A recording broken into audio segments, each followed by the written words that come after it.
जय विश्व बंधु। श्री रामचरितमानस उत्तरकांड दोहा नंबर 99 की तीसरी चौपाई हम पाठ कर रहे हैं कि आप गए और तिनहु घाल हैं, जे कहूं सत मारग प्रतिपाल हैं।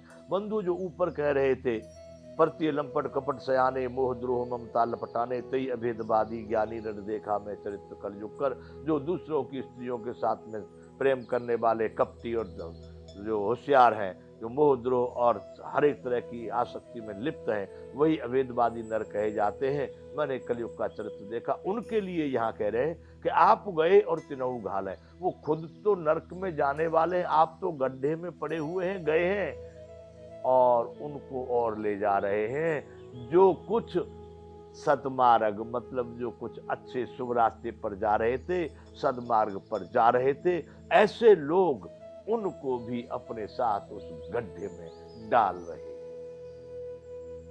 ये बंधुओं 99 दोहा की तीसरी चौपाई में कह रहे हैं कि आप गए और तिनहु घाल हैं।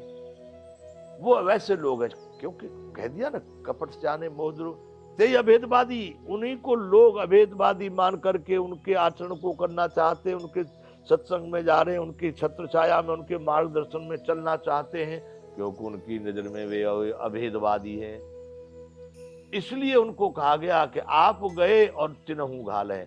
वो तो गए हुए हैं, इनकी पहचान करना, इनको समझना बंधुओं सबके बस की बात नहीं है।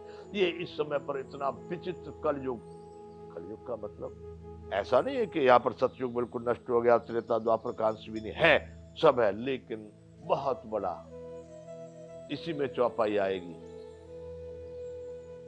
तामस ही तामस यहां पर दिखाई देता, इसको कलयुग कहते हैं।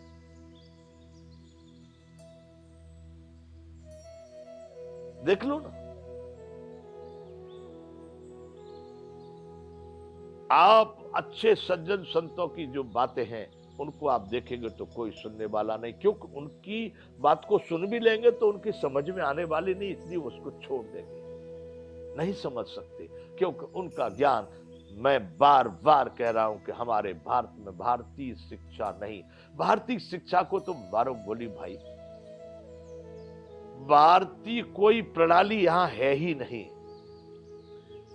कोई परिपाटी भारतीय नहीं, कोई परंपरा भारतीय नहीं, मतलब वेशभूषा भोजन भजन कुछ भी, तुम्हारी तकनीक और विधि विधान से लेकर जितने भी काम है सब तुम्हारे नकल के हैं, भारतीय कुछ नहीं है। जिस दिन भारतीय हो जाएगा उसी दिन ये भारत भारत वर्ष हो जाएगा।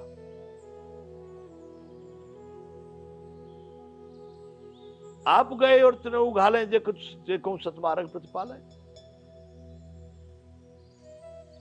ऐसे लोग अभी भारत में एक एक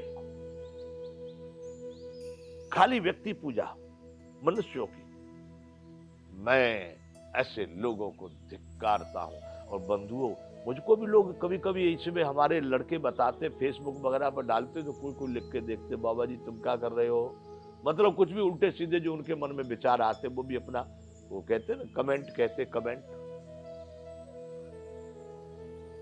अपनी प्रतिक्रिया, मेरे विचार से प्रतिक्रिया होगी या कमेंट का क्या मतलब होता है, भेजते। वो अपने को विद्वान समझ के सामने, मैं कहता हूं लल्लू पंजुओं से तो, क्योंकि हर तरह के लोग होते हैं। हमारे राम के शासन में भी वैसे लोग थे कि राम को भी कुछ अपशब्द बोल देते थे, तो उनसे थोड़ी चर्चा की जाएगी। लेकिन यदि उनके कोई विद्वान और कोई उनके उच्च कोटि के समझदार लोग हों तो बैठे मेरे सामने और मैं दिखाऊंगा। ऐसे लंपट लबार, ये कहा ना, प्रत्येक लंपट कपट सयाने, मोह द्रोह ममता लपटाने, उनके नाम सुन करके लोग भागते, ओ हो, वैसे बाबा जी आ गए, वैसे पंडित जी आ गए, वैसे साधु जी आ गए, वैसे समाज सुधारक आए हैं, उनके दर्शन से कल्याण, वो भी पूरे चेटक करने वाले पूरे, हाँ, खाली खाली झूठ साच। और एक सामयिक है उनके, अवसरवादी, थोड़ा समय तक उनकी कहानी वो चलती है, बाद में खत्म हो जाती है। इसलिए यहां पर कह रहे हैं आप गए और तिनहु घाल हैं। जो बेचारे किसी अपने अच्छे रास्ते पर जा रहे थे, पर उनकी चमक दमक, उनकी बातें, उनका प्रचार पंपलेट देख करके वो उधर को भाग गए। तो बेचारे जो सही रास्ते पर जा रहे थे वो भी उल्टे रास्ते पर चले गए, जो अच्छा रास्ते पर जा रहे थे। इसलिए यहाँ कहा गया है कि आप गए और तिन्हु घालहें, जो कछु सत मार्ग प्रतिपाल है। जो कहीं अच्छे रास्ते पर जा रहे थे वो भी सत्य के रास्ते से भटक गए। आगे कहते चौथी चौपाई 99 नंबर 2 कि कल्प कल्प भरे एक एक नरका, परहि जे दूसहि श्रुति कर तरका। कल्प कल्प भरे, मेरे विचार से 4 युगों को फिर कल्प कहते हैं। सतयुग, त्रेता, द्वापर, कलयुग, 4 युग एक बार घूम गए। तो मैं नहीं जानता हूं इन चीजों को, लेकिन जहां तक अनुमान है, मैंने सुना है, तो 4 युग का मतलब एक कल्प। कल्प कल्प भर एक एक नरका, परहि जे दूसरे श्रुति कर तर्का। तर्क करके जो शास्त्रों को, श्रुतियों को, वेदों को जो दूषण दे रहे हैं, जो उनकी निंदा कर रहे हैं, उनको जो अपमानित कर रहे हैं, वैसे लोग कल्प कल्प भर एक एक नरका। नरक कितने प्रकार के ये मैं नहीं जानता, पर वो करे एक एक नरक में एक एक कल्प तक वैसे लोग पड़े रहते हैं, जो झूठी तर्क करके श्रुतियों की, शास्त्रों की, वेदों की, या हमारे जो पौराणिक साहित्य हैं उनकी वो निंदा कर रहे हैं। दूषित, दूसरे दूसरे मतलब उनको दोष दे रहे हैं, उनको खराब बता रहे हैं। वैसे लोगों के कहा, ऊपर से 4 चौपाइयों के एक साल ले लेंगे तो इसका अर्थ समझ में आएगा। परतीय लंपट कपट सयाने, मोह द्रोह ममता लपटाने, तई अभेदवादी ज्ञानी नर देखा में चरित्र कलजूकर। आप गए और तिन्हु घालें, जो कहूं सतमार्ग प्रतिपालें।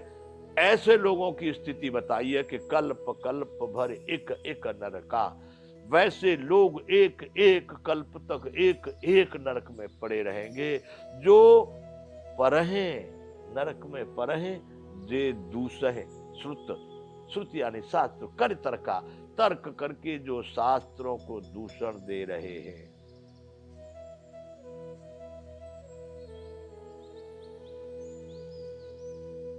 श्रुति, श्रुति में आपके वेद, पुराण, शास्त्र, जितने भी साहित्य हमारे पौराणिक ग्रंथ हैं वो सब श्रुति कहे जाएंगे। जो उन श्रुतियों को निंदा करके दूषण बता रहे हैं, उनको दूषित बता रहे हैं, तर्क करके उनको गलत सिद्ध कर रहे हैं, वैसे लोग एक एक कल्प तक एक एक नरक में पड़े रहेंगे। बंधुओं, 99 दोहे की अब ये 5वीं चौपाई है। जेबर नाधम तेले कुम्हारा, स्वपच किरात कुल कलवारा। नारी मुई ग्रह संपत्ति नासी, मुड़ु मुड़ाए होहे सन्यासी।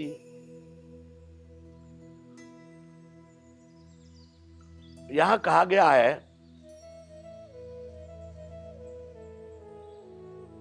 इनमें जातियों के नाम लिए गए, लेकिन ऐसा नहीं कि इसमें ये कहा गया कि भाई चलो तुम क्यों बन जाते हो बाबा जी।